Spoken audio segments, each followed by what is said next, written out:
नमस्कार मंडळी, तुमचं पुन्हा एकदा एका नव्या व्हिडिओमध्ये सहर्ष स्वागत आहे. मंडळी, केंद्रीय मंत्री नितीन गडकरी यांनी परवा नागपूरमध्ये एका कार्यक्रमादरम्यान एक मोठं विधान केलं होतं की मी आता जास्त दिवस काम करू शकत नाही. नव्या पिढीला, नवीन तरुणांना आता संधी दिली गेली पाहिजे, असं ते विधान होतं. आणि त्यांच्या या विधानानंतर सर्वीकडे राजकीय वर्तुळामध्ये नव्या चर्चा व्हायला लागल्यात. अनेक तर्कवितर्क व्हायला सुरुवात झाली. ते म्हणजे की नितीन गडकरी आता निवृत्त होणार का, नितीन गडकरी राजकारणामध्ये थांबणार का, असे अनेक प्रश्न लोकांच्या मनात, राजकारणाच्या मनात यायला लागले. मात्र आता नितीन गडकरी यांच्या विधानावरती फायनली खुलासा झाला आहे. त्यांचं हे विधान कोणासाठी होतं किंवा त्यांनी हे विधान कोणासाठी केलं, ही पूर्ण माहिती आपण आता या व्हिडिओमध्ये जाणून घेणार आहोत. त्यामुळे ही व्हिडिओ शेवटपर्यंत बघा मित्रांनो. तर मंडळी, नितीन गडकरी यांच्या कार्यालयातून एक स्पष्टीकरण आलेलं आहे. ते म्हणजे नितीन गडकरी जे काही बोलले त्याचा व राजकारणाचा काही एक संबंध नाहीत, असं त्यांचं म्हणणं आहे. त्यामुळे वेगवेगळे तर्कवितर्क लावू नका, असं देखील ते म्हणाले.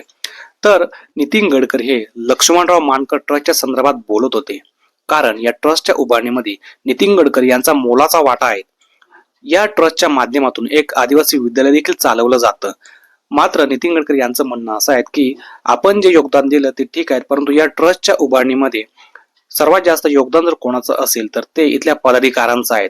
त्यामुळे आता आपण कुठेतरी थांबलं पाहिजे व नव्या पिढींना इथे संधी दिली गेली पाहिजे, असं त्यांचा म्हणण्याचा अर्थ होता.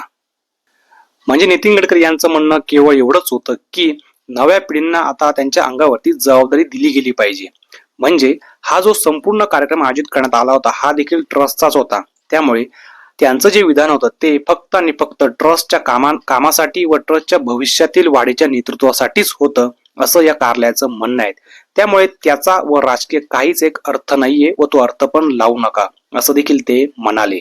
त्यामुळे इथे हे पूर्णपणे क्लिअर झालं की नितीन गडकरी हे राजकारणातून अजिबात थांबणार नाहीत. त्यांचं ते विधान व राजकारणाचा काही एक संबंध नव्हता, हे देखील पूर्णपणे स्पष्ट झालं. तर मित्रांनो, तुम्हाला व्हिडिओ कशी वाटली नक्की सांगा. आवडल्यास लाईक आणि शेअर करायला अजिबात विसरू नका. भेटूया पुढच्या व्हिडिओमध्ये. धन्यवाद.